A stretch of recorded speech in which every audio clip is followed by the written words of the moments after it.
সুপ্রিয় শিক্ষার্থীবৃন্দ, পাঠের শুরুতেই সকলকে শুভেচ্ছা ও অভিনন্দন। আজকের পাঠ উপস্থাপনায় আমি রাধাকান্ত মণ্ডল, প্রভাষক বাংলা বিভাগ, সরকারি এলবিকে ডিগ্রি মহিলা কলেজ, ডাক বাজুয়া, উপজেলা দাকব, খুলনা। ফেসবুক রাধাকান্ত মণ্ডল, মোবাইল নম্বর 01716551159। সুপ্রিয় শিক্ষার্থীবৃন্দ, তাহলে আজকের পাঠ ব্যাকরণ অংশ, প্রমিত বাংলা উচ্চারণের নিয়ম, প্রথম পর্ব। এই পাঠ শেষে শিক্ষার্থীরা যা জানতে পারবে, উচ্চারণ কি তা বলতে পারবে, ধ্বনিসমূহ উচ্চারণের স্থানসমূহ চিহ্নিত করতে পারবে, বাংলা ধ্বনিসমূহ উচ্চারণের কৌশল আয়ত্ত করতে পারবে, বিশুদ্ধ উচ্চারণের প্রয়োজনীয়তা ব্যক্ত করতে পারবে, প্রমিত বাংলা উচ্চারণের নিয়ম উপস্থাপন করতে পারবে, প্রমিত বাংলা উচ্চারণে কথা বলতে পারবে। সুপ্রিয় শিক্ষার্থীবৃন্দ, এবার আমরা একটি বাকযন্ত্রের চিত্র আমরা দেখতে পাচ্ছি। বাকযন্ত্রের এই চিত্র এর মাধ্যমে আমরা উচ্চারণ স্থানসমূহ আমরা নির্দেশ করতে পারি।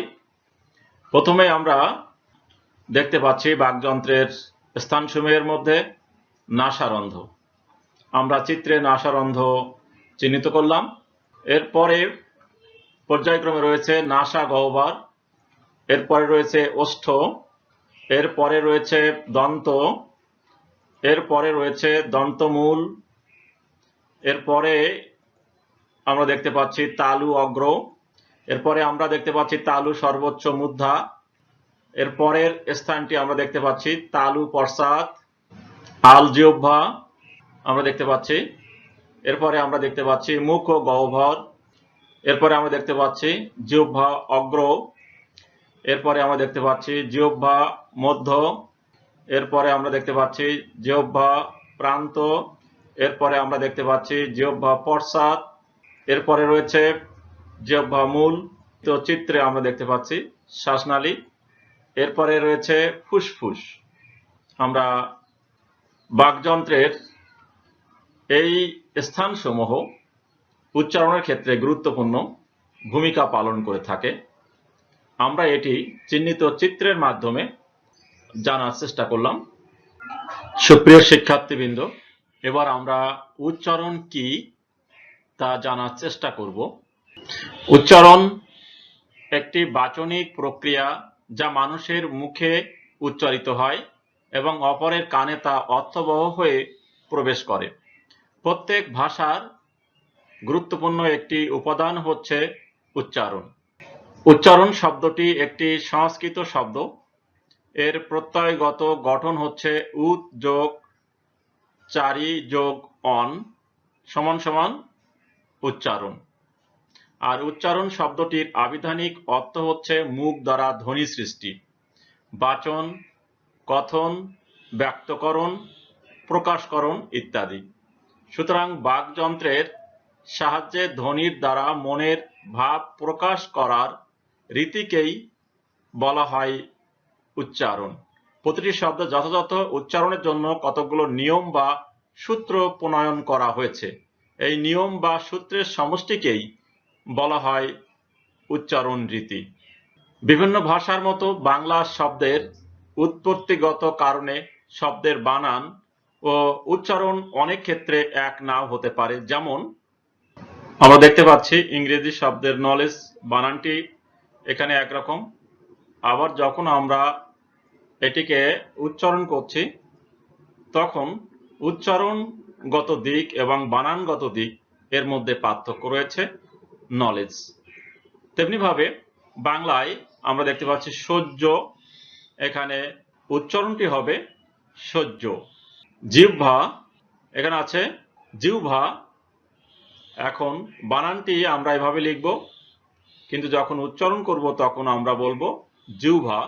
আহ্বান, এখানে বানান এভাবে আছে, আমরা যখন উচ্চারণ করব তখন আমরা বলবো আহ্বান। জয়ধ্বনি, বানানটি এভাবে আছে, যখন আমরা উচ্চারণ করব তখন হবে জয়ধ্বনি। ইত্যাদি শব্দের বানান এবং উচ্চারণগত দিকে পার্থক্য রয়েছে, কিন্তু আমাদের বিভিন্ন ভাষার মতো বাংলা শব্দের উৎপত্তিগত কারণে শব্দের বানান ও উচ্চারণ অনেক ক্ষেত্রে এক নাও হতে পারে, সেটি আমাদেরকে মনে রাখতে হবে। সুপ্রিয় শিক্ষার্থীবৃন্দ, এবার আমরা উচ্চারণের প্রয়োজনীয়তা কতটুকু তা আমরা জানার চেষ্টা করব। মানুষের যোগাযোগের অন্যতম মাধ্যম ভাষা।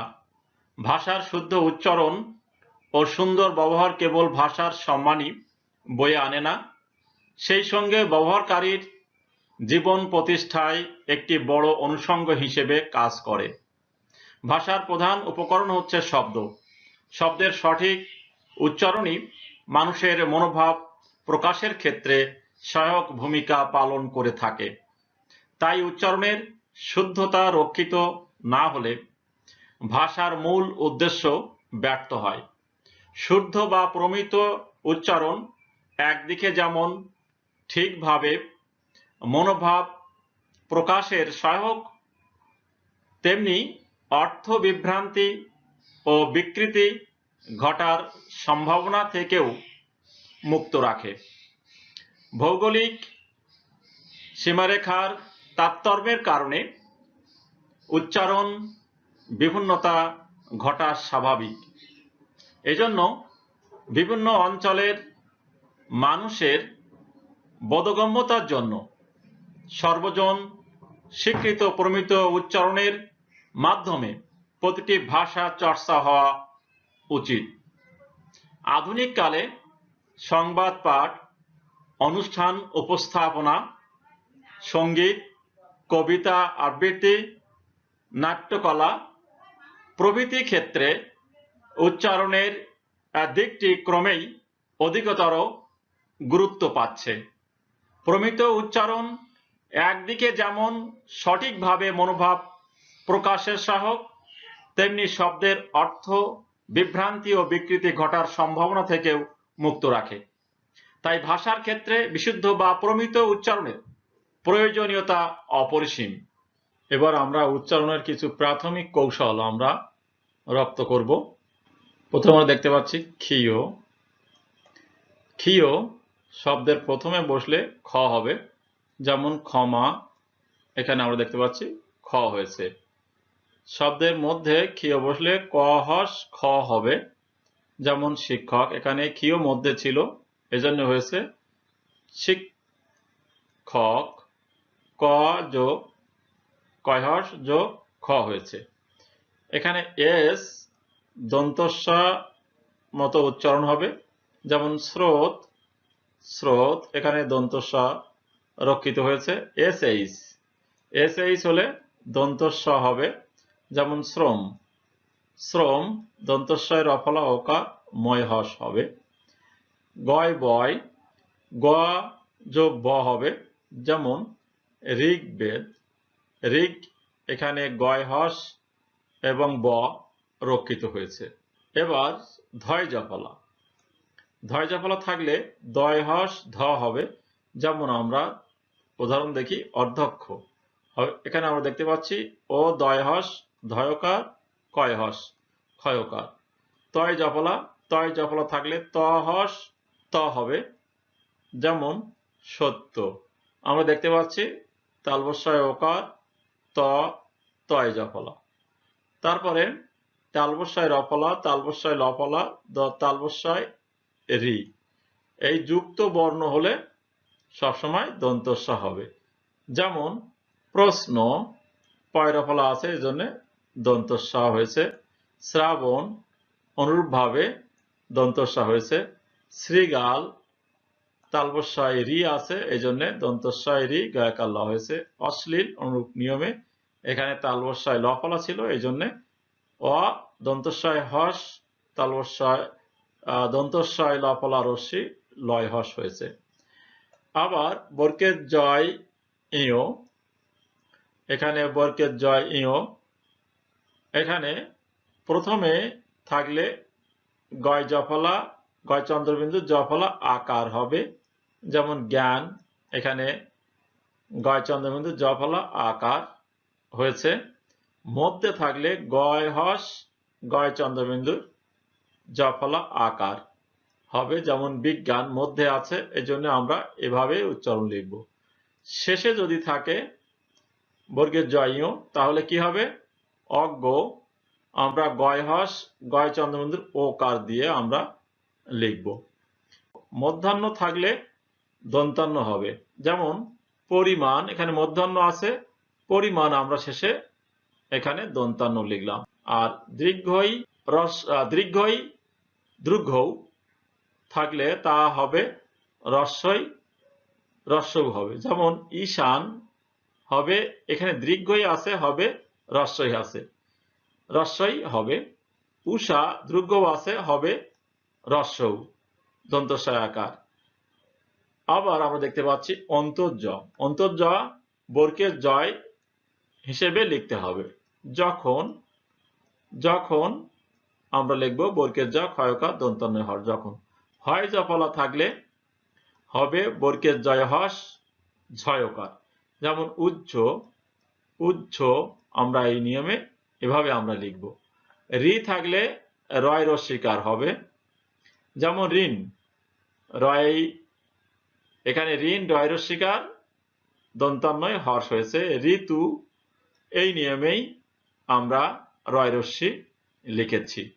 খণ্ড ত থাকলে ত হবে, যেমন মহৎ, এখানে খণ্ড ত আছে, মহৎ এখানে এসে ত হয়েছে এবং শেষে আছে, এ কারণেই ব্যঞ্জন বর্ণ যদি শেষে থাকে সেখানে অ লুপ্ত হয়, এজন্য হর চিহ্ন ব্যবহার করতে হয়। রেপ জায়গায় র হবে, যেমন চর্যাপদ হবে চর্যাপদ, এখানে এই রেপ রয়ে রূপান্তরিত হয়েছে। অনুস্বার, অনুস্বার উম হবে, যেমন সংগ্রাম, সংগ্রাম, এখানে অনুস্বার উমতে রূপান্তরিত হয়েছে। এরপরে হ হয় বয়, হ যোগ ব, এখানে হর জন্য ও অথবা রস্বউ হবে এবং বয়ের জন্য ব আছে, এখানে বয়ের জন্য ভ হবে।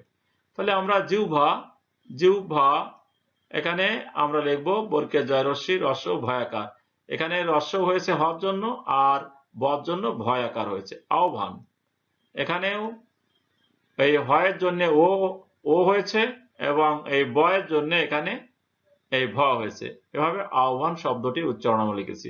ঠয় জফলা, ঠয় জফলা থাকলে ট হস যোগ ঠ হবে, যেমন পাঠ্যক্রম, পাঠ, এই টয় হস এবং ঠয়কার ক্রম, পাঠ্যক্রম। আর ম শেষে থাকায় কি হয়েছে? হর চিহ্ন দিয়ে আমাদের লিখতে হয়েছে। এছাড়াও আরো অনেক টিপস রয়েছে বা কৌশল রয়েছে। এবার আমরা বাংলা উচ্চারণের কিছু নিয়ম জানব। অ এর উচ্চারণ, অ এর উচ্চারণ দুই প্রকার, যথা সংবৃত উচ্চারণ, এটি হচ্ছে অ ওকারের মতো উচ্চারণ হয়, আর একটি হচ্ছে বিবৃত উচ্চারণ, সেটি অ ওকারের মতোই থাকে। আদ্য অ এর উচ্চারণ, শব্দের আদিতে অ থাকলে এবং তারপরে রস্বই বা রস্বউ কার থাকে, তবে সেই অ এর উচ্চারণ সংবৃত বা ওকারের মতো হয়। যেমন অতি, অ তয় রস্যি, এটি উচ্চারণ হবে ও তয় রস্যি, আগে অ ছিল, এখানে এটি ওতে রূপান্তরিত হয়েছে, অর্থাৎ এখানে উচ্চারণ হয়েছে সংবৃত উচ্চারণ হয়েছে। অনুরূপ অরুণ উচ্চারণ হবে অরুণ,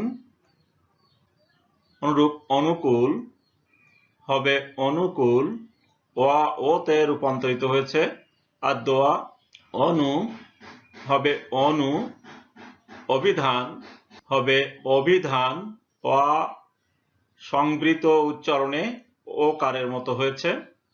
অভিযান, অভিযান উচ্চারণ হবে অভিযান, এই ওয়া ধ্বনির সংবৃত উচ্চারণ হয়ে ওতে রূপান্তরিত হয়েছে।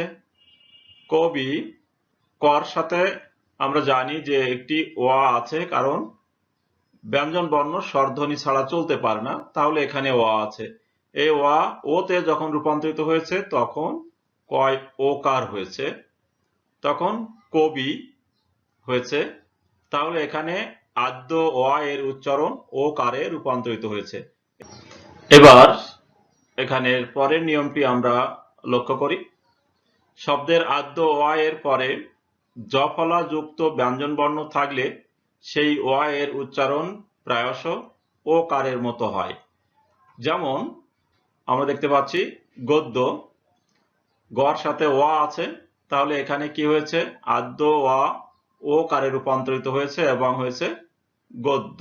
পদ্য অনুরূপভাবে পদ্য, পর সাথে অ আছে, এই জন্য পয় ও কার হয়েছে পদ্য। বন্য অনুরূপভাবে উচ্চারণ হবে বন্য। বন্যা অনুরূপভাবে উচ্চারণ হবে বন্যা। গণ্য অনুরূপভাবে উচ্চারণ হবে আদ্য আয়ের উচ্চারণ ও তে রূপান্তরিত হয়ে গণ্য হয়েছে। অনুরূপ জন্য হয়েছে জন্য। অন্য হয়েছে অ, এখানেও ও তে রূপান্তরিত হয়েছে, অর্থাৎ এখানে সংবৃত উচ্চারণ হয়েছে অন্য। বাংলা উচ্চারণের আরো কিছু নিয়ম আমরা জানব। মধ্য অ এর উচ্চারণ। শব্দ মধ্যস্থ অ এর পর হ্রস্বই, দীর্ঘই, হ্রস্বউ, দীর্ঘউ, ঋকার এবং জফলা আগে থাকলে সেই অ এর উচ্চারণ ও কারের মতো হয়। যেমন কাকলি উচ্চারণ হবে কাকলি। সুমতি অনুরূপভাবে উচ্চারণ হবে তালবসায় রস্যু ময় ওকার তয় রস্যি, এখানে ওকার হয়েছে, ময় ওকার হয়েছে। ধরণী, এখানে উচ্চারণ হবে ধরণী, রয় ওকার হয়েছে। জননী উচ্চারণ হবে জননী, এখানে দন্তান্বয় ওকার হয়েছে। এখানে লাবণী, এখানে বয় ওকার হয়েছে। তাহলে আমরা দেখতে পাচ্ছি যে এখানে মধ্য অ ও কারের মতো উচ্চারণ হয়েছে। সমাসবদ্ধ শব্দের মধ্যের অ ধ্বনি সবসময় ও কারের মতো উচ্চারিত হয়। যেমন পথচারী হবে পথচারী, এখানে মধ্যধ্বনি থ ছিল, এখানে থয় ও কারে রূপান্তরিত হয়েছে। অনুরূপভাবে হিতকর মধ্যধ্বনি ত, এখানে মধ্যধ্বনি তয় ওকার হয়েছে হিতকর। বোধগম্য, এখানে মধ্যধ্বনি ধ ছিল, ধয় ওকার হয়েছে। জনগণ মধ্যধ্বনি দন্তান্ন ছিল, দন্তান্ন ওকার হয়েছে। বনবাসী মধ্যধ্বনি দন্তান্ন ছিল, দন্তান্ন ওকার হয়েছে। বনলতা অনুরূপ দন্তান্ন ওকার হয়েছে। লোকনাথ, এখানে মধ্যধ্বনি ক ছিল, হয়েছে লোকনাথ। দীনবন্ধু, এখানেও দন্তান্ন ছিল, মধ্য অ ধ্বনি, এটি রূপান্তরিত হয়েছে ও ধ্বনিতে, দীনবন্ধু, অর্থাৎ দন্তান্বয় ওকার হয়েছে। ইত্যাদি শব্দের উচ্চারণ আমরা এভাবেই লিখব। সুপ্রিয় শিক্ষার্থীবৃন্দ, এবার আমরা বাংলা উচ্চারণের আরো কিছু নিয়ম আমরা শিখব। অন্ত অ ধ্বনির উচ্চারণের নিয়ম। প্রথম নিয়ম, ত এবং ইত প্রত্যয় যোগে বিশেষণ পদের অন্ত অ এর উচ্চারণ ও কারের মতো হয়ে থাকে। যেমন মতো, অন্ত অ ও কারের মতো হয়েছে, হয়ে মতো উচ্চারণ হচ্ছে। অনুরূপভাবে গত, নত, পঠিত, পালিত, বঞ্চিত, চলিত, গলিত ইত্যাদি শব্দের উচ্চারণ এভাবেই লিখতে হবে। দ্বিতীয় নিয়ম, তম, তর প্রত্যয়যুক্ত বিশেষণ পদের শব্দের অন্ত অ ধ্বনি সবসময় ও কারের মতো উচ্চারিত হয়। যেমন প্রিয়তম, প্রিয়তম, এখানে ও কার হয়েছে শেষে। গুরুতর, বৃহত্তর, সর্বোত্তম, নিম্নতম ইত্যাদি শব্দের উচ্চারণ আমরা এভাবেই লিখব। সুপ্রিয় শিক্ষার্থীবৃন্দ, এবার আমরা বাংলা উচ্চারণের আরো কিছু নিয়ম শিখব। আ ধ্বনির উচ্চারণের নিয়ম। বাংলা উচ্চারণের ধারা অনুসারে এক অক্ষর বিশিষ্ট শব্দের আ এর উচ্চারণ কিছুটা দীর্ঘ রূপে উচ্চারিত হয়ে থাকে। যেমন রাম, এখানে দীর্ঘ উচ্চারণ হয়েছে। অনুরূপভাবে জাম, রাগ ইত্যাদি শব্দের উচ্চারণ আমরা এভাবেই করব। দ্বিতীয় নিয়ম, শব্দের আদিতে ইয়জয় এবং জফলাযুক্ত ব্যঞ্জনবর্ণের সঙ্গে আকার সংযুক্ত হলে সেই আকারের উচ্চারণ প্রায় একারের মতো হয়। যেমন জ্ঞান, এখানে শব্দের আদিতে এখানে ইয়জয় আছে, এজন্য এটা এখানে সেই আকারের উচ্চারণটা জ্ঞান হবে, আনুনাসিক হবে। গয় চন্দ্রবিন্দু জফলা আকার দন্তান্ন হস, এখানে এই আনুনাসিক হয়েছে। জ্ঞাতি, অনুরূপভাবে জ্ঞাতি, জ্ঞাতি, জ্ঞাত, খ্যাত, ব্যাকরণ, ব্যাকরণ, ব্যাখ্যা ইত্যাদি শব্দের উচ্চারণ আমরা এভাবেই লিখব। সুপ্রিয় শিক্ষার্থীবৃন্দ, এবার বাংলা উচ্চারণের আমরা আরো কিছু নিয়ম দেখব। এ ধ্বনির উচ্চারণের নিয়ম। প্রথম নিয়ম, শব্দের শুরুতে একারের পর অ বা আ থাকলে সেই এ কার সাধারণত একার রূপে সমধিক উচ্চারিত হওয়ার প্রবণতা থাকে। যেমন এখন, এখানে এ রয়েছে, এটি একার রূপে সমধিক উচ্চারিত হয়েছে এখন। অনুরূপভাবে এমন, এমন, যেমন হয়েছে যেমন, একার রূপে এখানে উচ্চারিত হয়েছে একা, একা, হেন, হেন, যেমন, তেমন, তেমন ইত্যাদি শব্দের উচ্চারণ আমরা এই নিয়মে লিখব। দ্বিতীয় নিয়ম, আদ্য এ এর পর উম বা অনস্বর থাকলে সেই এ সাধারণত একার রূপে উচ্চারিত হয়ে থাকে। যেমন ট্যাংরা, এখানে টয়, এখানে একার আছে, তারপরে অনস্বর রয়েছে, এই জন্য এটা একার রূপে উচ্চারিত হয়েছে ট্যাংরা। ন্যাংটা, অনুরূপভাবে উচ্চারিত হয়েছে ন্যাংটা। ব্যঙ্গমা, অনুরূপভাবে আমরা দেখতে পাচ্ছি যে এখানে ব্যঙ্গমা উচ্চারিত হয়েছে, অর্থাৎ একার রূপে উচ্চারিত হয়েছে। ইত্যাদি শব্দের উচ্চারণ আমরা এই নিয়মের অধীনে লিখব। এবার আমরা বাংলা উচ্চারণের আরো কিছু নিয়ম শিখব। বফলা উচ্চারণের নিয়ম। প্রথম নিয়ম, বাংলা উচ্চারণ রীতি অনুসারে পদের মধ্যে কিংবা শেষে বফলা থাকলে সংযুক্ত বর্ণের উচ্চারণ সাধারণত দ্বিত্ব হয়। যেমন আশ্বিন, এখানে তালবস্য বয় আছে, এটি দ্বিত্ব হয়েছে আশ্বিন। অনুরূপভাবে বিদ্যান, বিদ্যান, অদ্বিতীয়, অদ্বিতীয়, বিশ্ব, বিশ্ব, এখানে পদের শেষে তালবস্য বয় হয়েছে এবং এটি দ্বিত্ব হয়েছে।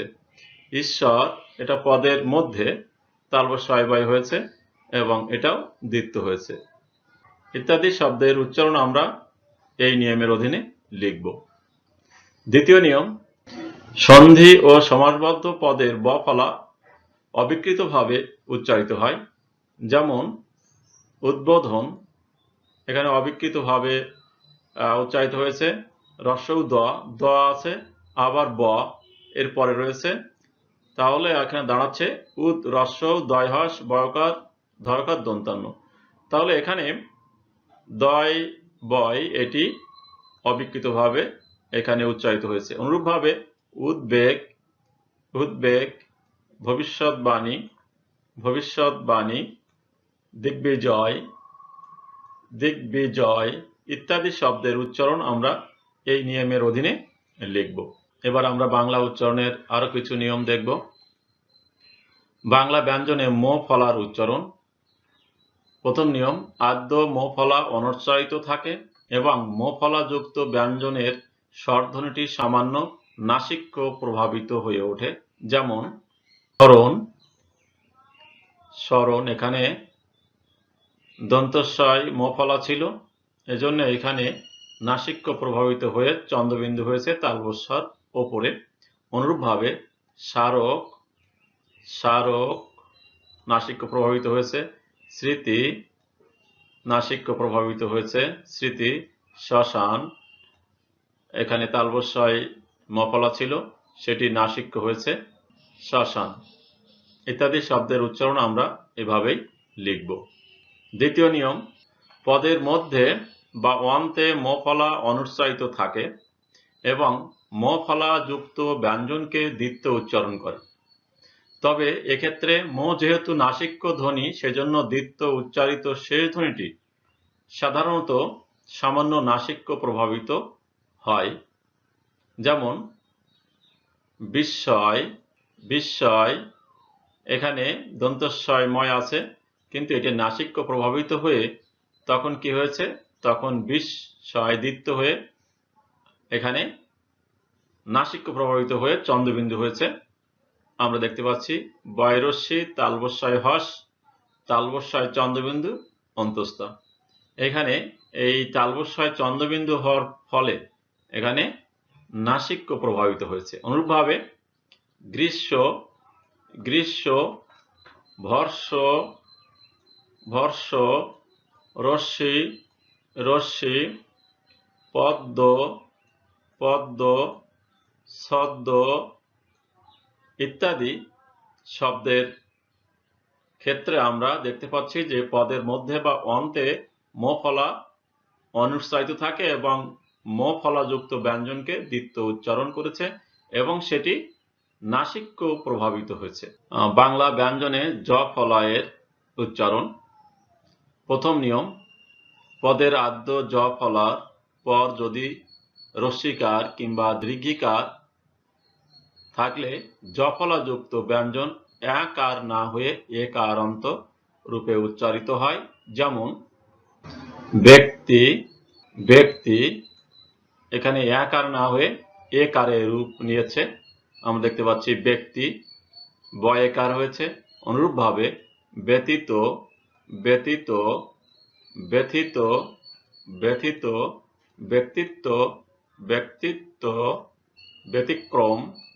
ব্যতিক্রম ইত্যাদি শব্দের উচ্চারণ আমরা এই নিয়মের অধীনে লিখব।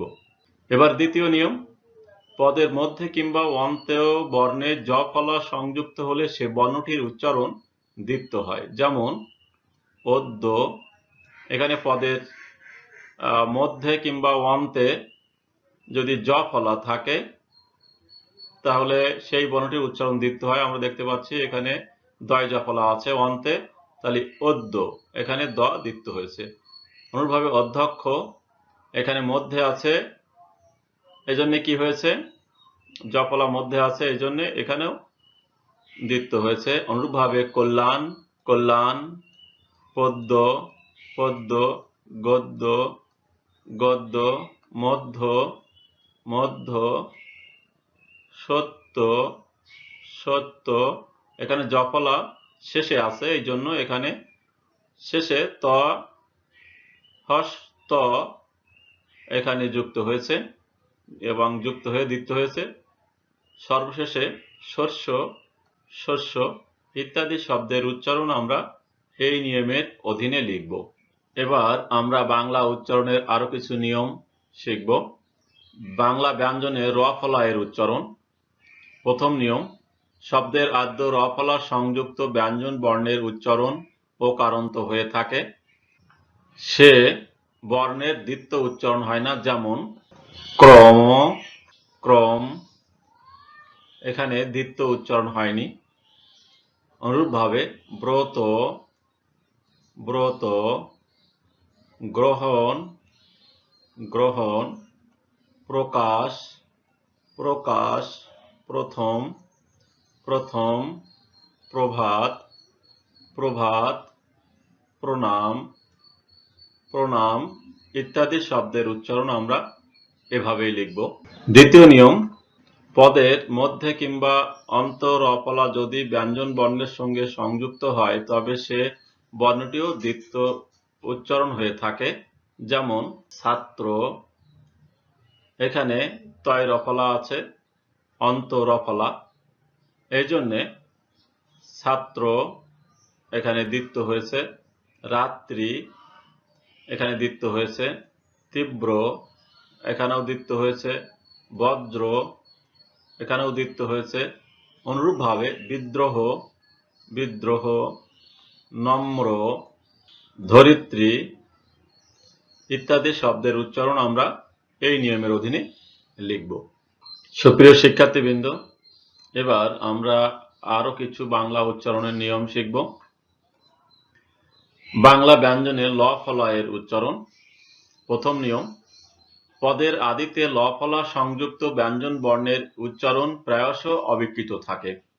যেমন ক্লান্ত, কয় ল ফলা আছে, এখানে অবিকৃত রয়েছে, ক্লান্ত। অনুরূপভাবে প্লাবন, প্লাবন, ক্লেশ, ক্লেশ, গ্লানি, গ্লানি ইত্যাদি শব্দের উচ্চারণ আমরা এই নিয়মের অধীনে লিখব।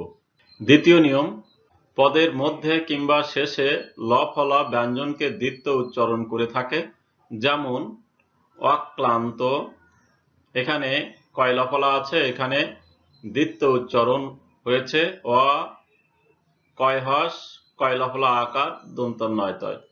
অনুরূপভাবে বিপ্লব, বিপ্লব, অম্লান, অম্লান ইত্যাদি শব্দের বানান এখানে ল ফলা যুক্ত হয়, এই ব্যঞ্জনকে দ্বিত্ব উচ্চারণ করেছে। এবার আমরা বাংলা উচ্চারণের আরো কিছু নিয়ম শিখব। বাংলা ব্যঞ্জনে তালবস্য, মূর্ধন্য ষ, দন্তস্ব এর উচ্চারণ। প্রথম নিয়ম, তালবস্য মুক্ত অবস্থায় সবসময় তালবস্য এর উচ্চারণ ইংরেজি SH এর মতো হয়। যেমন শক্তি, শক্তি এখানে তালবস্য মুক্ত অবস্থায় SH এর মতো হয়েছে। শহীদ, অনুরূপভাবে শহীদ SH এর মতো হয়েছে, তালবস্য। শান্ত, এখানেও তালবস্য মুক্ত অবস্থায় বজায় রয়েছে, শান্ত। শিক্ষা, শিক্ষা, শীতল, শূন্য, শূন্য, শেষ, শৈশব, শৈশব ইত্যাদি শব্দের উচ্চারণ মুক্ত অবস্থায় সব সময় এরা তালবস্য এর মতো উচ্চারণ হয়, অর্থাৎ SH এর মতো। দ্বিতীয় নিয়ম, তালবস্য এর সঙ্গে রিকার কিংবা রকার কিংবা ল ফলা যুক্ত হলে তালবস্য এর উচ্চারণ দন্তস্ব এর মতো হয়। যেমন শ্রীগাল, এখানে রিকার যুক্ত হয়েছে তালবস্য এর সাথে, তাহলে কি হবে, দন্তস্ব হয়েছে, দন্তস্ব এরই গয়াকার লয় হস। অনুরূপভাবে অশ্লীল, এখানে তালবস্য ল ফলা রয়েছে, এখানে অনুরূপভাবে নিয়ম অনুসরণ করা হয়েছে, অশ্লীল। শ্রেণী একইভাবে হয়েছে, তালবস্য র ফলা রয়েছে, এজন্য দন্তস্ব র ফলা একার, দন্তান্বয় রস্যি হয়েছে। শ্রাবণ, অনুরূপভাবে আমরা দেখতে পাচ্ছি তালবস্য র ফলা আছে, এই জন্য দন্তস্ব র ফলা বয়কার, দন্তান্ন হস হয়েছে। ইত্যাদি শব্দের উচ্চারণ আমরা এভাবেই লিখব। এবার আমরা বাংলা উচ্চারণের আরো কিছু নিয়ম শিখব। এবারের নিয়ম হচ্ছে হ সংযুক্ত ব্যঞ্জন বর্ণের উচ্চারণ। আমরা প্রথমেই দেখব হ যোগ মধ্যাহ্ন অথবা দন্তান্ন। হ এর সাথে মধ্যাহ্ন বা দন্তান্ন সংযুক্ত হলে তা নহ, অর্থাৎ ইংরেজি NHO এর মতো উচ্চারিত হয়। যেমন পূর্বাহ্ন, এখানে আমরা দেখতে পাচ্ছি পুর, বান, এখানে দন্তান্ন হয়েছে এবং পরে নহ দন্তান্ন হয় হর্ষ চিহ্ন দিয়ে লেখা হয়েছে। অনুরূপভাবে মধ্যাহ্ন, মধ্যাহ্ন, অপরাহ্ন, অপরাহ্ন ইত্যাদি শব্দের উচ্চারণ আমরা এই নিয়মেই লিখব। দ্বিতীয় নিয়মটি আমরা এবার শিখব। হ যোগ ম, হয়ময়, হ এর সাথে ম সংযুক্ত হলে তা মহ, ম হয়, ম হর চিহ্ন, অর্থাৎ ইংরেজি MH এর মতো উচ্চারিত হয়। যেমন ব্রহ্মাণ্ড, ব্রহ্মাণ্ড, এভাবে আমরা উচ্চারণ লিখব। বৈরফলা ওকার ম হয় হস, দন্তান্ন ডয়কার। অনুরূপ ব্রাহ্মণ, ব্রাহ্মণ ইত্যাদি শব্দের উচ্চারণ আমরা এই নিয়মের অধীনে লেখার চেষ্টা করব। এবার আমরা বাংলা উচ্চারণের আরো কিছু নিয়ম শিখব। বাংলা ব্যঞ্জনে ক্ষীয় এর উচ্চারণ আমরা প্রথমেই জেনে নেব। শব্দের শুরুতে ক্ষীয় এর উচ্চারণ ক্ষয়ের মতো হয়ে থাকে। যেমন ক্ষমা, শব্দের শুরুতে আমরা দেখতে পাচ্ছি ক্ষীয় আছে, তাহলে এটি উচ্চারণ লেখার সময় খ এর মতো হয়ে এখানে হয়ে থাকে। আমরা দেখতে পাচ্ছি ক্ষমা, ক্ষীয় আছে এবং এটি শব্দের প্রথমে থাকায় ক্ষয়ে রূপান্তরিত হয়েছে। আমরা এভাবে উচ্চারণ লিখব, খ ময়াকার। অনুরূপভাবে ক্ষতি, ক্ষতি, ক্ষুরোধার, ক্ষুরোধার ইত্যাদি শব্দের উচ্চারণ আমরা এভাবেই লিখব। এর পরের নিয়মটি আমরা জেনে নিই। শব্দের মধ্যে বা শেষে ক্ষীয় এর উচ্চারণ ক হস যোগ খ এর মতো হয়ে থাকে। যেমন প্রত্যক্ষ, প্রত্যক্ষ, এখানেও কয় হস যোগ খ এর মতো হয়েছে। এই কয় হস আছে এবং এখানে আমরা দেখতে পাচ্ছি খ আছে।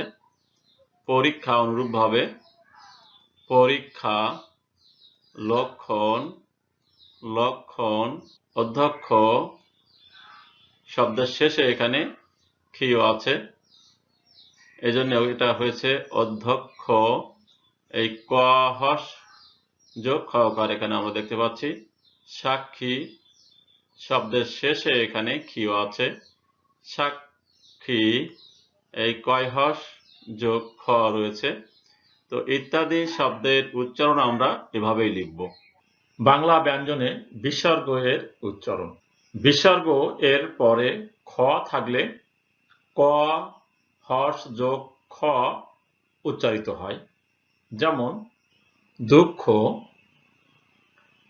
দুঃখ, এখানে ক হর্ষ যোগ খ হয়েছে, আমরা এটা দেখতে পাচ্ছি। দয়রস্যু কয় হস ক্ষয়কার হয়েছে। তাহলে বিসর্গ যে বর্ণের আগে থাকে সেই বর্ণকে দ্বিত্ব উচ্চারণ করতে হয়। যেমন অতঃপর, এখানে বিসর্গ আছে, এই জন্যে এখানে প দ্বিত্ব হয়েছে, অতঃপর। নিঃশেষ, অনুরূপভাবে এখানে আমাদের নিয়মে বলা হয়েছে যে বিসর্গ যে বর্ণের আগে থাকে সেই বর্ণকে দ্বিত্ব উচ্চারণ করে। তাহলে এখানে তালবস্য আছে, এই তালবস্যকে দুইবার উচ্চারণ করেছে নিঃশেষ। দুঃসময়, এখানে এই দন্তস্বকে আমরা দেখতে পাচ্ছি দ্বিতীয় উচ্চারণ হয়েছে দুঃসময়। দুঃসাহস, অনুরূপভাবে দুঃ, এখানে তালবস্য, আবার তালবস্য হয়েছে এখানে। তাহলে আমরা বুঝতে পারছি যে বিসর্গ যে বর্ণের আগে থাকে সেই বর্ণকে দ্বিতীয় উচ্চারণ করতে হয়। বিসর্গ যুক্ত বর্ণ আবেগ জাতীয় ধ্বনি অর্ধ হ এর মতো উচ্চারণ হয়। যেমন আহ, এটাকে আমরা অর্ধ হ হবে, উচ্চারণ হবে আহ। উফ, উচ্চারণ হবে উহ। ও, অর্ধ উচ্চারণ হবে ঔ। বা, বাহ ইত্যাদি আমরা উচ্চারণ এই নিয়মে করতে পারবো। অর্ধ হয়ের মতো এখানে উচ্চারণ হবে, অর্ধ হয়ের মতো এখানে উচ্চারণ হবে। এখানে আমরা হয়ের নিচে আমরা হর চিহ্ন দিয়ে লিখব, তাহলে ওখান থেকে আমরা বুঝতে পারছি যে স্বরবর্ণ এখানে লুপ্ত রয়েছে। সুপ্রিয় শিক্ষার্থীবৃন্দ, বাংলা উচ্চারণ সম্পর্কে আর কোনো জিজ্ঞাসা? আমরা এতক্ষণ উচ্চারণ কি, উচ্চারণের বিভিন্ন নিয়ম, উচ্চারণের প্রয়োজনীয়তা, যে যে বাকযন্ত্রের সাহায্যে আমরা উচ্চারণ করে থাকি তাও আমরা চিত্রে দেখেছি এবং আমরা অনেক উদাহরণও আমরা উচ্চারণের দেখেছি। তো এই উচ্চারণ সম্পর্কে তোমাদের আর কোনো প্রশ্ন থাকলে তোমরা কমেন্ট বক্সে লিখে জানাবে, আমি তোমাদের প্রশ্নের উত্তর দেওয়ার জন্য চেষ্টা করব। সুপ্রিয় শিক্ষার্থীবৃন্দ, তোমরা এতক্ষণ ধরে পাঠটি দেখলে। এই পাঠটি দেখার জন্য তোমাদের সকলকে ধন্যবাদ।